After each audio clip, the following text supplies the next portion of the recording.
Hi, everybody. This is Cheryl Richardson, and welcome to my Facebook Live.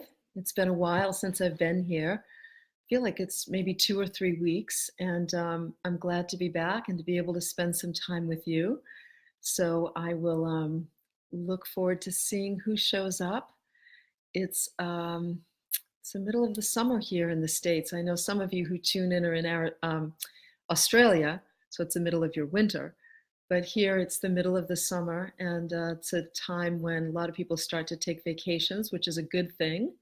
Hi, Olivia and Deanna and Lisa. Hi, Lisa and Teresa. Glad that you're here. And Pamela, welcome. So yeah, this is a time when people start to take some time off, which is really great. Hey, Joel, welcome to you, and Beverly. Hi. And I'm going to do that over the next few weeks. We have friends visiting, different house guests coming in, so I'm going to take some time off, probably through the rest of August. I'll just be working here and there. It's the joys of being self-employed. For as long as I can remember, as long as I've had my own business, August and December are usually the slowest months where you can just take some time off and then you make up for it with the other months. Although I don't do that as much anymore. I used to. Um, so I always like to just kind of name the weather because, I realize I joke a lot of times when I come here to do Facebook Live that I start with what's going on outside, like what the weather is like. And what I realized is that the reason I talk about the weather, even in my writing, even in Waking Up in Winter, I talk a lot about, I sort of set the stage for myself in a journal entry by talking about the weather, because when we stop and notice what's going on outside our windows, we come into the present moment, right? The moment you feel your body in the chair, notice your breathing, look up at the sky and see the clouds move if there are clouds, or watch the sunlight as it streams through trees, or listen to the rain as it falls, you instantly are put in the present moment. And so I think it's a wonderful way to just start any kind of conversation or event. A lot of times at my retreats, I'll start by just having everybody close their eyes, come into the room, be present, think about, in that moment, just let go of the things that might prevent them from being present over the weekend. And it's a great thing to do even here on Facebook Live. So feel free to just take a moment, maybe close your eyes as well, and just breathe and feel your body wherever it is, whether you're sitting or standing or lying down, whatever you might be. You might be in bed with the laptop on your belly, or you might be at your desk. Just stop and notice, feel your body against the chair or the bed or the floor. And just tune into your breathing for a moment. Feel yourself breathe. Notice the breath going in and out of your body. Notice whether you feel warm or cold. Maybe you're in air conditioning. Maybe you're not, like I'm not right now. And then you can open your eyes and just name some things that you see. I see the trees outside. I see a bird flying by the window. I see clouds floating by. We just had a rainstorm and it sounds like we're going to have another one. I can hear thunder in the distance. And in doing those things, it helps me to be here with you presently in real time. And that's always a good thing. It's one of the advantages of taking a vacation. And I wanted to talk a little bit about taking a vacation, whether it's for a day or a week or longer, if you're lucky. One of the real advantages, I think why everybody needs a vacation now and then, is because we need unscheduled, uninterrupted time. I find this especially true. Women talk a lot about needing to be away from the home that always feels like it's calling at you for attention. Something needs to be done.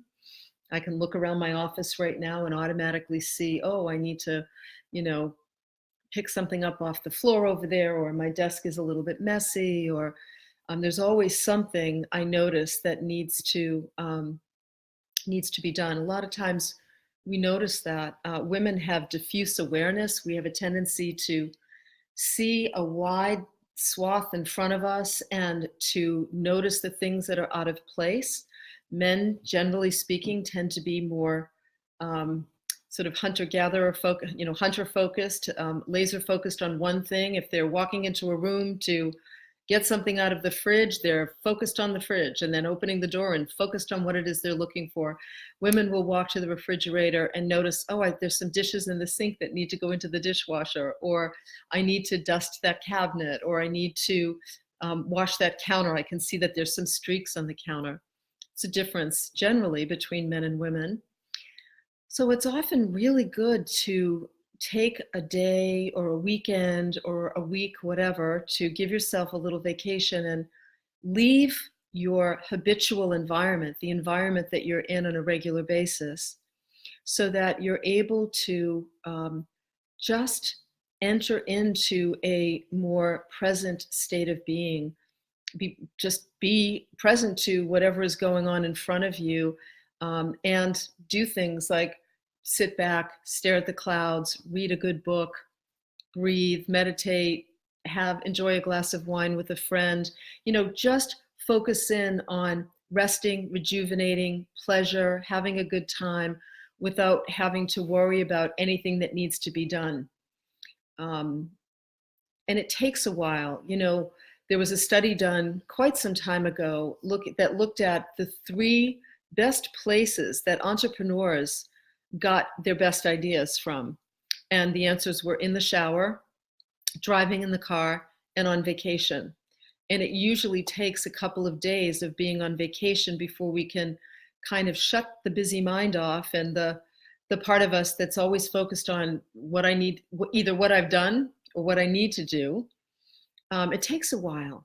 And so one of the things you can do if you can only take a day off or an afternoon or a weekend is you can begin to practice being present and letting go of the things that have already happened or the things that might happen, in an effort to teach yourself how to be in the moment and really get the kind of restorative,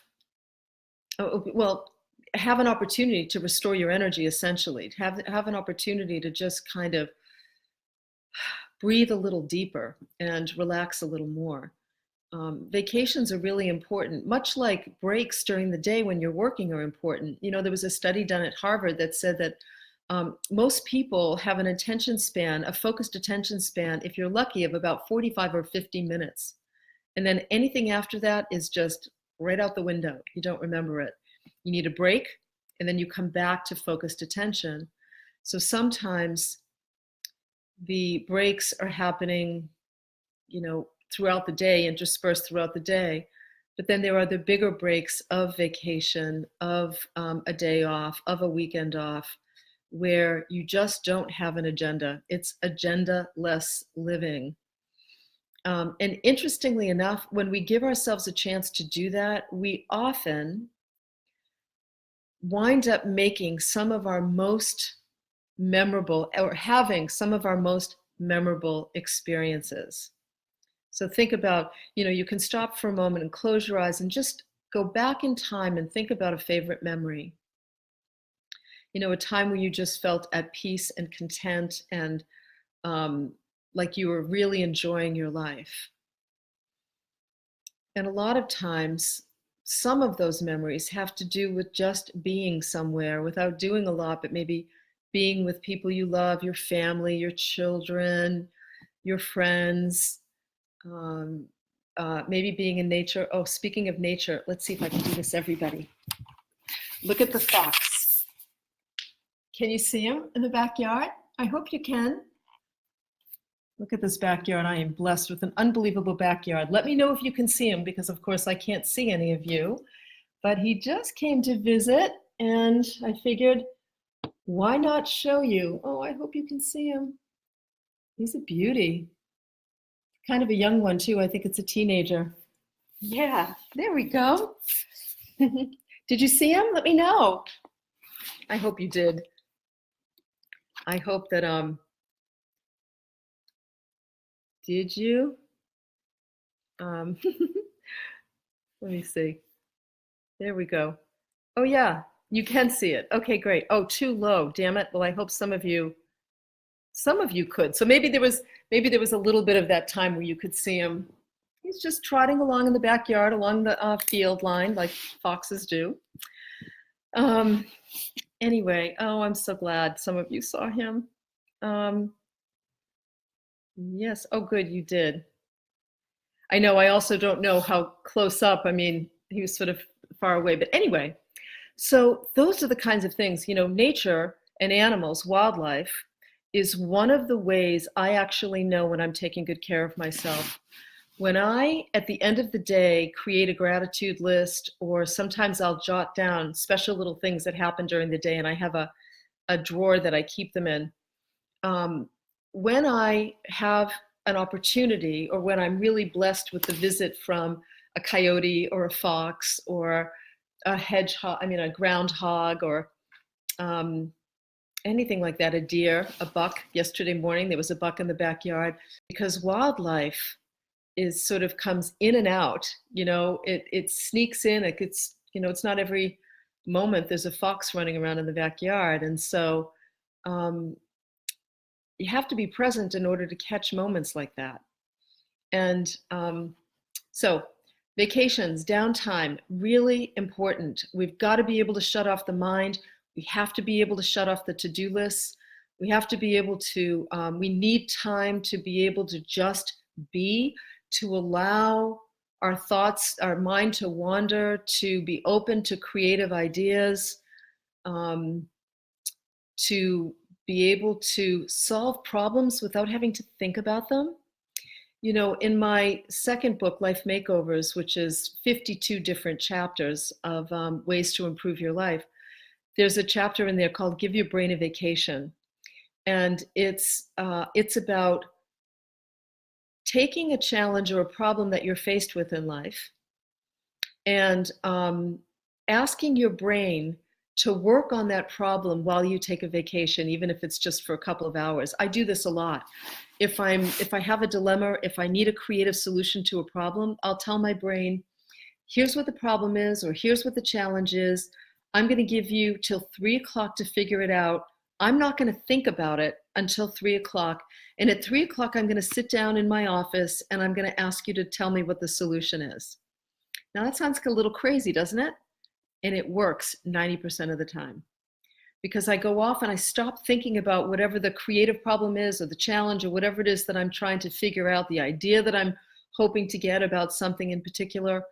I just put it on hold. I also do this when I go to the gym, because my gym is a pretty vigorous workout.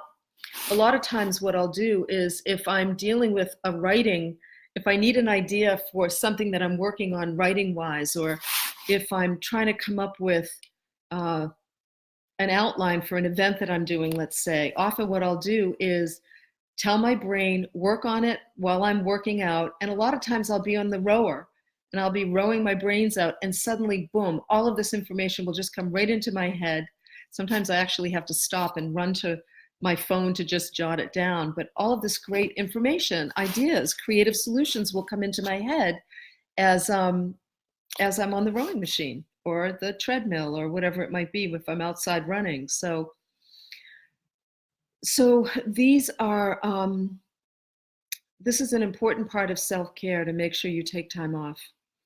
And if you don't get vacation time, if you can't afford a vacation, I certainly remember days when I couldn't either, then taking an afternoon off or an evening off without any agenda, and preferably getting away from your home so you're not tempted by all the things that might need to be done. There's always something, right?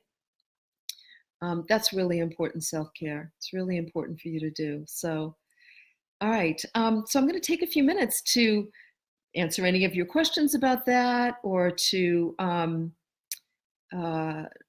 support you in any way that I can. Why not, right? Let's see. Oh, so Kate says she has a family of foxes she feeds every night. I wonder what you're feeding them. I always get nervous about feeding wildlife because I don't know what their little digestive systems can handle. So, hi Kathy, welcome, and Maureen, and Michelle, and Erlinda, and Kay, and Marie, and Ev. Hi Ev, glad you're here. Yeah, Ev says we need to unplug from everything, even other people. Boy, is that the truth. Sometimes I say to my husband, honey, I love you, but I need you to leave the house for a while. I just need to have the space to myself. He gets a lot of the space to himself because I'm often out doing things. Um, and so sometimes he'll say to me, what do you mean? Are you trying to get rid of me? And I say, yeah, it's exactly what I'm doing. I love you, but I'm trying to get rid of you because I want to just be in a space without anybody else's energy. Don't we all want that sometimes? Let's see. Oh my God, Kathy, I'm so sorry, honey. I see that she's going through shock right now because her cat was hit by a car this weekend and it was driven by her sister. You know what, Kathy? You know what's so strange? We had a similar thing happen in my family when I was younger. My sister's cat was hit by my brother in the driveway. And I'm just so sorry, Kathy. Let's just all send her love, please. Um, let's just, uh, just give her, just send her a lot of love because I just don't know what to say, Kathy. There is nothing to say except it's appropriate to be shocked. It's a horrible thing that just happened for all of you, for you and your sister. And I just don't, sometimes it's just astounding to me how souls choose to leave. Oh, sweetheart, I'm going to put you in my prayer book, the red book that I have here, because honestly, Kathy, I don't know what to say except I'm so sorry. And this is the time to please, please, please take really good care of yourself, you and your sister. Although I'm sure there's just mixed, uncomfortable feelings that just do whatever you need to do to take care of yourself. The two of you will be able to, will certainly be able to process this at some point. I'm so sorry, sweetheart. Uh, Marie says, I used to call it telling the little man in my head, going to look in the file cabinet and get back to me later. Yeah, that's a great idea. That's really quite smart. Let's see. Yeah, Ev is so sweet replying to Kathy. Let's see. Let's see. I'm just looking through your questions here if you have any questions.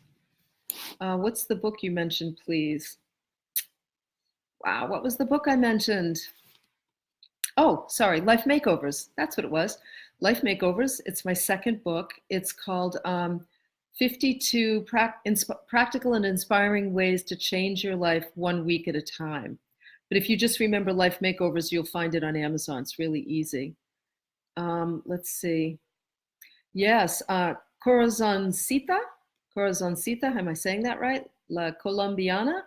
I go and walk with my husband to the beach. It really helps. Yeah, that's another great way. Waves crashing creates negative ions, which helps to clear the head and elevate the mood, actually, clear the energy system. So it's a wonderful thing to go to the beach. It's a great way to clear your head.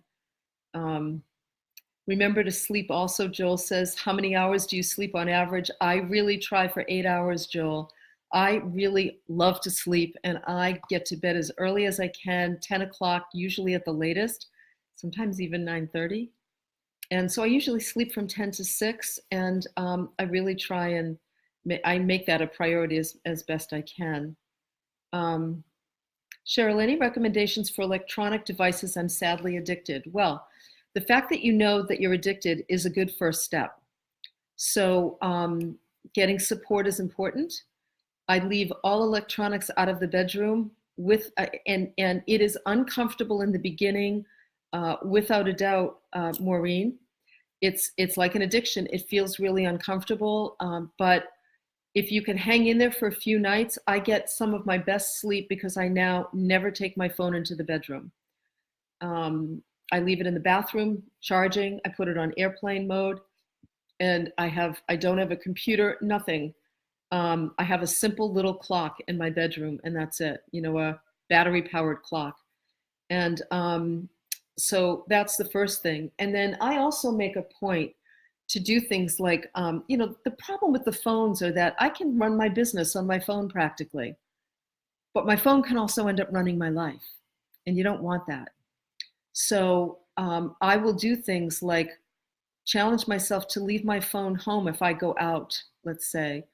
I used to never bring it into the gym. The only reason I bring it in now is because sometimes I get great ideas and I want to capture them. But even as I'm saying that, it would be better to just leave a little notebook in the gym, which I can do. I mean, bring one with me.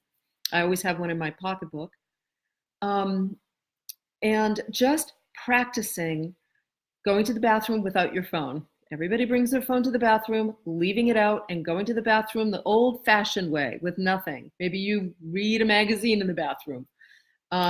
Putting the phone away during meal times. Like just start with different daily habits where you typically have the phone with you. Like, the other night I was in a restaurant. It was last night. I was meeting a friend in a restaurant.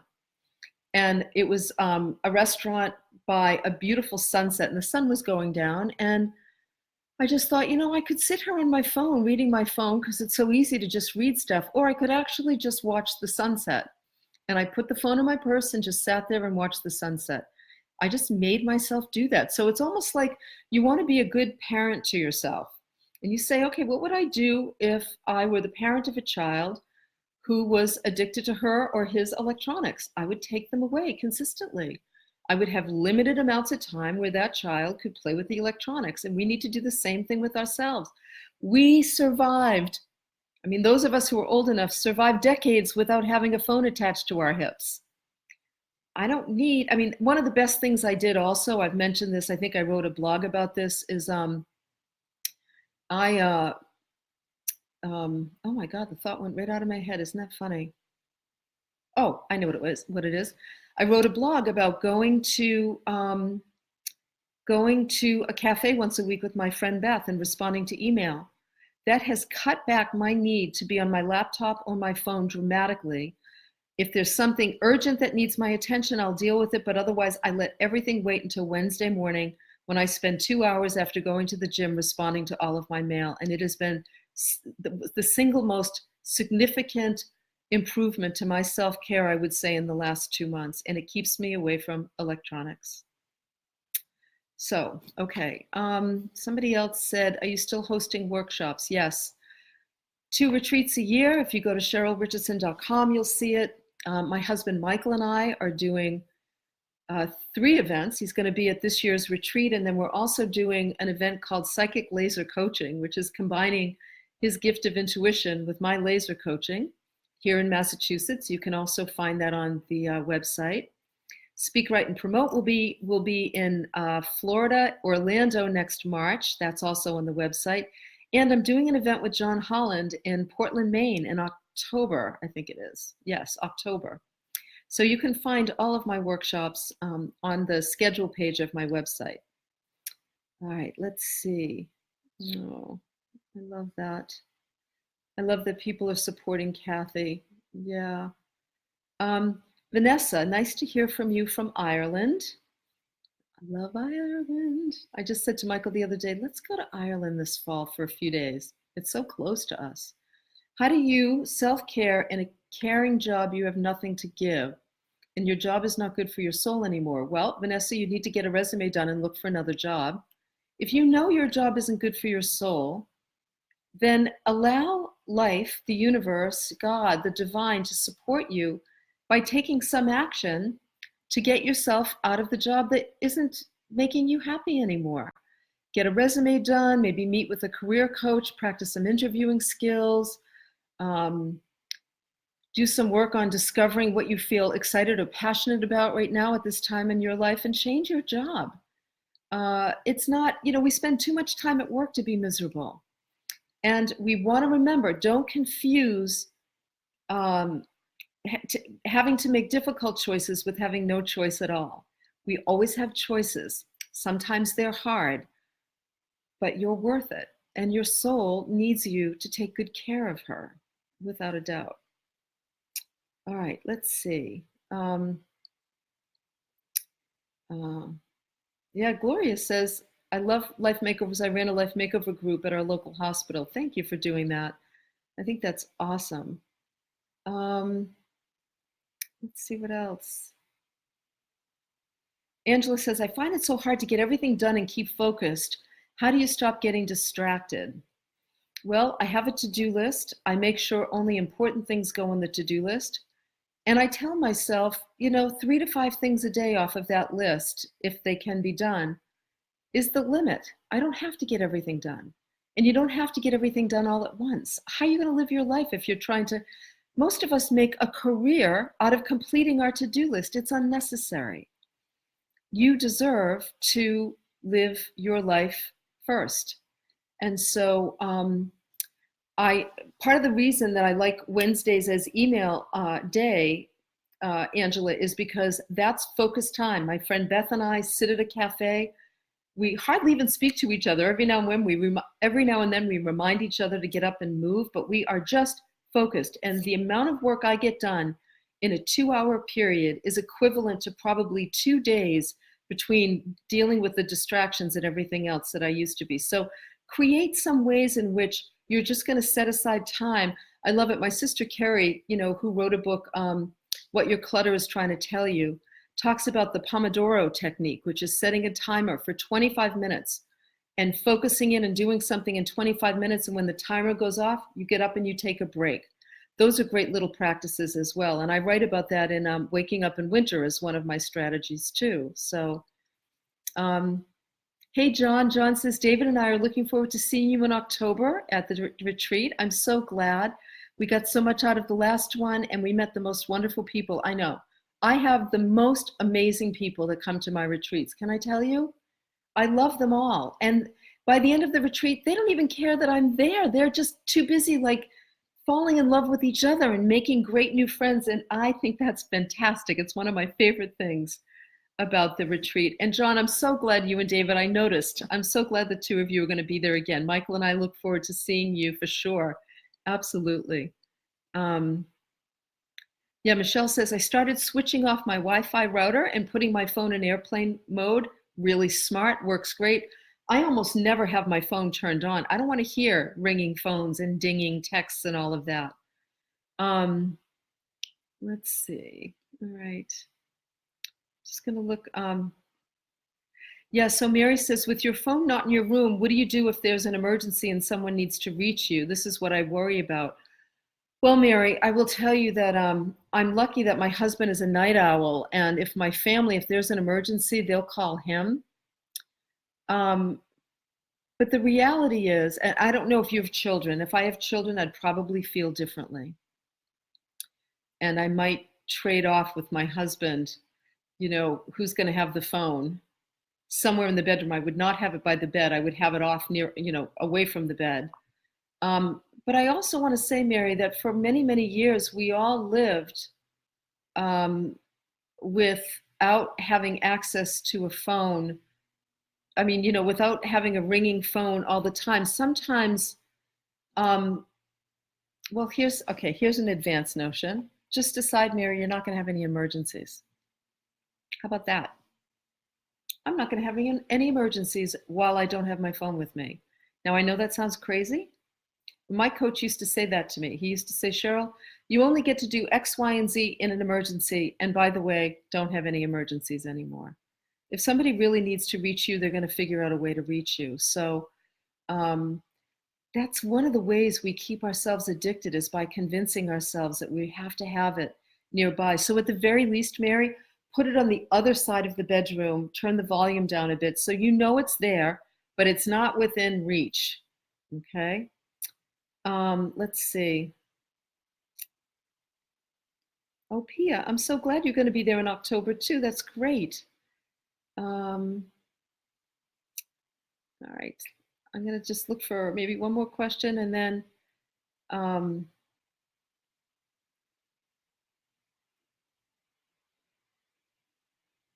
so glad to see everybody here. Thank you so much.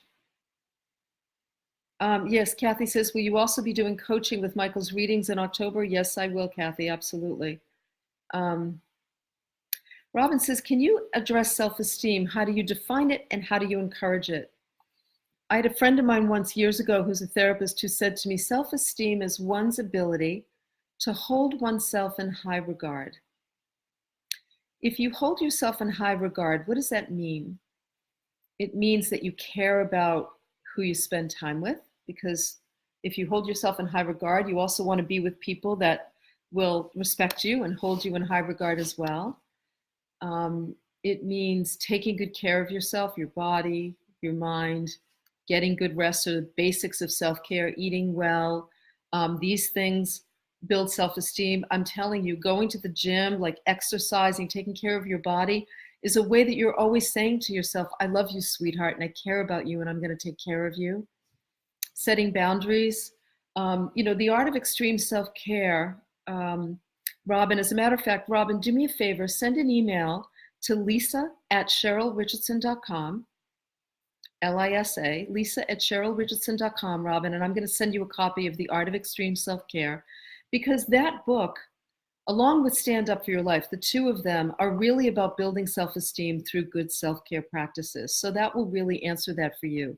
Setting boundaries with people, building routines into your life that really honor your self-care, speaking up when you're angry, honoring and protecting your sensitivity instead of seeing it as a burden or a detriment or something to be, to suck it up through somehow. Taking care of your body, spending time on the things that bring you pleasure and make you happy.